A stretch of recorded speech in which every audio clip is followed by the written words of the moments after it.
आप देखते हैं कि जब दिल्ली में फसादात हो रहे थे, दिल्ली में नफरत की आंधी बढ़ चुकी थी, ये दिल्ली का मुख्यमंत्री बजाय ज्यादा लोगों से अपील करता कि भाई नफरत की आग को कम करो, हम इस देश के बाशिंदे हैं, हम भाई हैं, ये आग नहीं फैलनी चाहिए। कहां गया, गायब हो गया।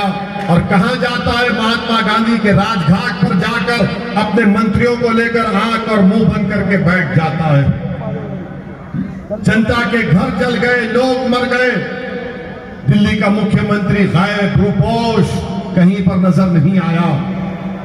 तीसरी मिसाल इसकी आपके सामने है कि शाहीन बाग का एहतजाज चल रहा था, CAA के खिलाफ हम सब ने एहतजाज किया और दुनिया ने देखा कि मैं और इम्तियाज जलील ने नरेंद्र मोदी के 300 एमपियों के सामने लोकसभा में उनकी आंख में आंख डालकर कहा कि CAA का कानून भारत के संविधान के खिलाफ है, ये काला कानून है। हमने उस कानून के कागज को फाड़ दिया। और जब एहतजाज चल रहा था तो पूछो दिल्ली के मुख्यमंत्री से कहां पर था, तो कहा कि अगर शाहीन बाग, अगर मुझे मौका मिलता तो मैं शाहीन बाग को आधे घंटे में 15 मिनट में हटा देता था। फिर दिल्ली के फसादात में इन्हीं की पार्टी का एक शख्स जो बीजेपी में चला गया, उसने नारा लगाया देश के गद्दारों को गोली मारो। उसके खिलाफ FIR दर्ज नहीं करवाता, मगर तबलीग की जमात के खिलाफ FIR दर्ज कराते हैं मुख्यमंत्री। मेरे अजीज दोस्तों और बुजुर्गों, ये दिल्ली के मुख्यमंत्री का असली चेहरा है, ये दिल्ली के मुख्यमंत्री की असली सोच है। ये दिल्ली का मुख्यमंत्री जरूर बन गया गलती से, मगर याद रखिए ये 2013 का नरेंद्र मोदी है। ये आगे चलकर नरेंद्र मोदी के रिकॉर्ड को तोड़ना चाहता है।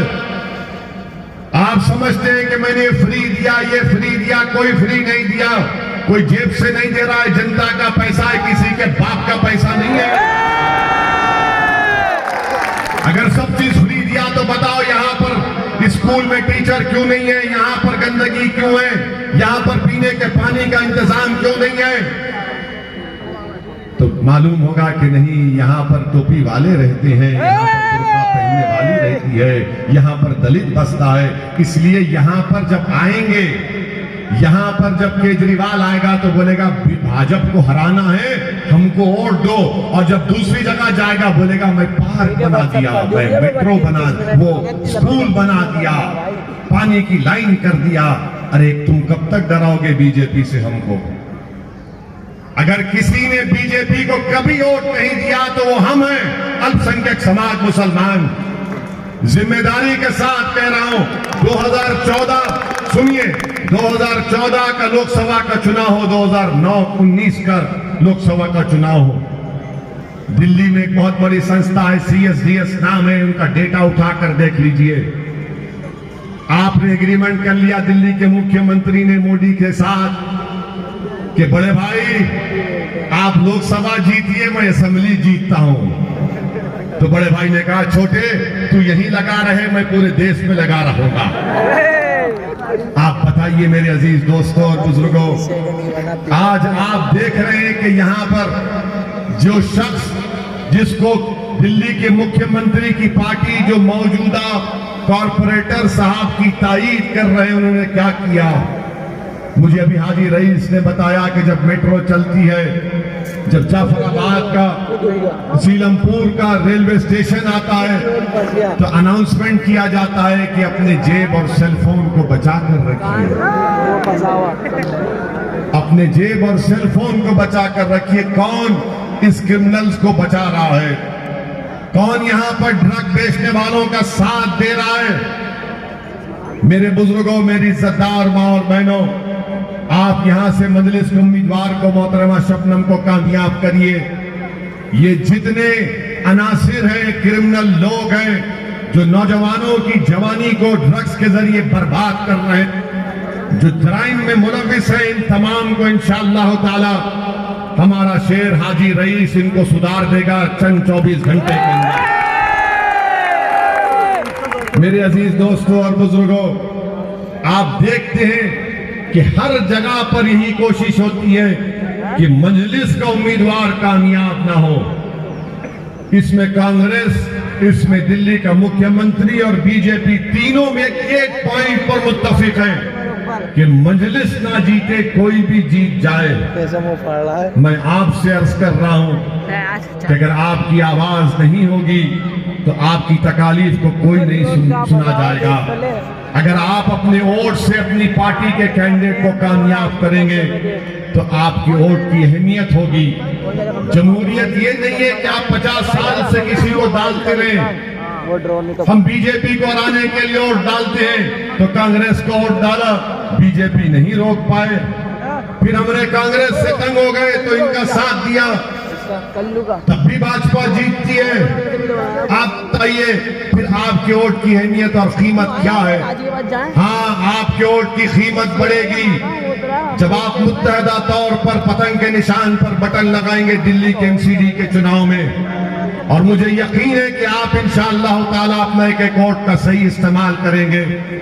याद रखिए कि असदुद्दीन ओवैसी की जज्बाती तकारीर से कोई तब्दीली नहीं पैदा हो सकती।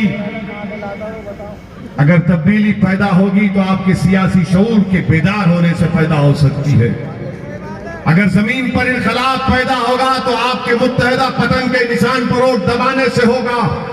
अगर आप ये समझ रहे हैं कि हम ओवैसी को सुनने आए हैं तो सुन के क्या फायदा, उस पर अमल भी तो करना पड़ेगा। सुनकर क्या फायदा, उस पर अमल करना पड़ेगा 4 तारीख के दिन। हाँ, मैं पुकारता रहूंगा जब तक अल्लाह जिंदा रखेगा, मैं तो आपकी लड़ाई लड़ता रहूंगा। मगर आपसे पूछना चाह रहा हूं मेरे इज्जतदार माँ और बहनों, ट्रिपल तलाक का मसला आया तो ओवैसी को बोलना चाहिए, हम बोले हैं। यूएपीए का कानून आया तो हमने उसके खिलाफ में वोट दिया। लोग बोलते ओवैसी क्या बोलेगा। CAA का कानून आया तो कहा गया कि ओवैसी बोलेगा या नहीं बोलेगा, हमने बोला। इखलाक को मारा गया, पीटा गया तो कहा गया कि ओवैसी बोला या नहीं बोला। पीलू खान को मारा गया तो पूछा गया कि ओवैसी ने बोला या नहीं बोला। यूनिफॉर्म सिविल कोड की बात आई तो आपने कहा कि ओवैसी बोला या नहीं बोला, तो हमने बोला। पार्लियामेंट में महंगाई का मुद्दा आया तो सबने पूछा कि ओवैसी ने भाषण में क्या बोला, वो देखा, हमने बोला देखो। हर मसले पर हम बोलते हैं और जो खामोश बैठे रहते हैं वो चुनाव में आकर कहते कि ओवैसी के लड़ने से फुला को फायदा पहुंचेगा। मैं आपसे अर्ज कर रहा हूं, अगर आप खामोश रहने वालों का साथ देंगे तो याद रखना मेरी इस बात को, तुम हमेशा के लिए तुमको ये लोग खामोश कर देंगे। अगर तुम लड़ने वालों का साथ दोगे तो तुम्हारी आवाज, तुम्हारी तकालीफ सारे भारत में गूंजेगी। अगर खामोश रहने वालों का साथ दोगे तो हमेशा के लिए खुदा ना खास्ता हमको खामोश कर देंगे। ये कहेंगे कि इस पर मत बोलो, उस पर मत बोलो, ऐसा मत करो, बीजेपी को फायदा हो जाएगा। बीजेपी को फायदा मुझसे नहीं हो रहा है, बीजेपी को फायदा इनसे हो रहा है। चाहे कांग्रेस हो या केजरीवाल की पार्टी हो, इनमें इतनी ताकत नहीं है कि बीजेपी को हरा सके। और गले में सांप लाकर हमारे डालते हैं कि तुम रोको बीजेपी को। अरे अगर मैं हाथ उठाकर आज आपसे पूछूंगा कि क्या आपने 2014 में और 19 में बीजेपी को वोट दिया तो हाथ उठाओ, और अगर नहीं दिया तो हाथ उठाओ। कितनों ने नहीं दिया बीजेपी को, हाथ उठाओ। फिर कैसे जीती बीजेपी दिल्ली में? कैसे जीती बीजेपी दिल्ली में? क्या मैंने कहा तुमको आकर? समझो मेरी बात को मेरे भाई, मुझे बदनाम करो, मुझे कोई एतराज नहीं है, मुझे खत्म कर दो, मुझे कोई एतराज नहीं है। मगर तुम समझो इस बात को, आप समझो इस बात को कि आपके वोट से बीजेपी नहीं जीत रही है। कांग्रेस और केजरीवाल के वोट से मोदी प्रधानमंत्री 2 मरतबा बन गए और गले में सांप हमारे गले में लाकर डाल दिया जाता है। अरे मरता अखलाक है, पत्थर हम खाते हैं, बुरखे पर मसला उठता है तो बुरका कौन पहनता है? सब हम मसाइब हम पर आते हैं। और फिर जब चुनाव आता है तो कहते हैं कि नहीं नहीं, ओवैसी को दोगे तो भाजपा को फायदा होगा। अरे तुम इतने चुनाव हार गए, बेगैरत हो क्या तुम लोग? ये कांग्रेस और आप बीजेपी को नहीं हरा सकते, तो मगर आप और हमारे दरमियान में आकर कहेंगे नहीं नहीं ओवैसी की बात को यकीन मत करो। पूछो इनसे बुर्के के मसले पर क्या बोला केजरीवाल, पूछो बुलाकर पूछो उसको, दिल्ली के मुख्यमंत्री को भी बोलो यूनिफॉर्म सिविल कोड पर तुम्हारी राय क्या है, बिल्किस बानो पर तुम्हारी राय क्या है, पूछो उससे कि बुर्के पर तुम्हारी राय क्या है, पूछो उससे कि आपके इस वार्ड में क्यों स्कूल में टीचर नहीं है, क्यों कचरा नहीं उठता। तो मुख्यमंत्री बोलेगा भैया बीजेपी को हराना नहीं। सुनिए, अरे मैं जिंदा हूं, जिंदा रहूंगा, मेरी बात सुनो, मैं जिंदा हूं इंशाल्लाह, जब तक अल्लाह चाहेगा जिंदा रहूंगा, और जब तक जिंदा रहूंगा तुम्हारे दरमियान में, और जब अल्लाह की तरफ से बुलावा आएगा तो तुम्हारे खंडों पर ही कब्रिस्तान को जाऊंगा इंशाल्लाह। मगर आप तो जिंदा है ना, तो जिंदगी का सबूत दो मेरे भाई। बुर्के के मसले पर केजरीवाल ने बोला कभी? हम बोलते हैं तो बोलते क्यों तुम हर मसले में बोलते रहे, क्यों नहीं बोलेंगे? भारत के संविधान में right to choice fundamental right है। पूछो केजरीवाल से बिल्किस के बारे में क्यों नहीं बोलते तुम? तो बोलेंगे नहीं, बिल्किस के बारे में नहीं बोलेंगे। उनका डिप्टी चीफ मिनिस्टर का मीडिया में बयान है कि बिल्किस के बारे में नहीं बोलेंगे, स्कूल के बारे में बोलेंगे। वो जो बिल्किस जिसकी रेप कर दिया गया था, उसकी 3 साल की बेटी थी, एक मां के सामने बिल्किस की बेटी का कत्ल कर दिया गया। अगर वो बेटी जिंदा होती तो आज वो कॉलेज में पढ़ती होगी, मगर नहीं बोलेंगे। मेरे अजीज दोस्तों और बुजुर्गों, मेरी आपसे गुजारिश है कि आप मजलिस पार्टी का एक मर्तबा साथ दीजिए, मजलिस के उम्मीदवारों को कामयाब करके एमसीडी में भिजाइए, ताकि आपकी एक सियासी ताकत नजर आए। आपके वोट की कोई अहमियत नहीं है, याद रखो मेरी इस बात को। अगर आप समझ रहे हैं कि आपके वोट की अहमियत है, आपकी वोट की कोई अहमियत नहीं है। अगर आप ये समझ रहे हैं कि कांग्रेस है, केजरीवाल है, कोई वोट की अहमियत नहीं है आपकी। ये दिल्ली का मुख्यमंत्री हमारे बच्चों के, छोटे मासूम बच्चों के हाथ में झाड़ू देना चाहता है। कांग्रेस इन मासूम बच्चों के हाथ को खाली रखना चाहती है, और बीजेपी हमसे हाथ नहीं मिलाना चाहती। बीजेपी हमसे हाथ नहीं मिलाना चाहती है। मेरे अजीज दोस्तों और बुजुर्गों, याद रखिए मेरी इस बात को कि आप ही को तलाश करना पड़ेगा अपने मर्ज का इलाज।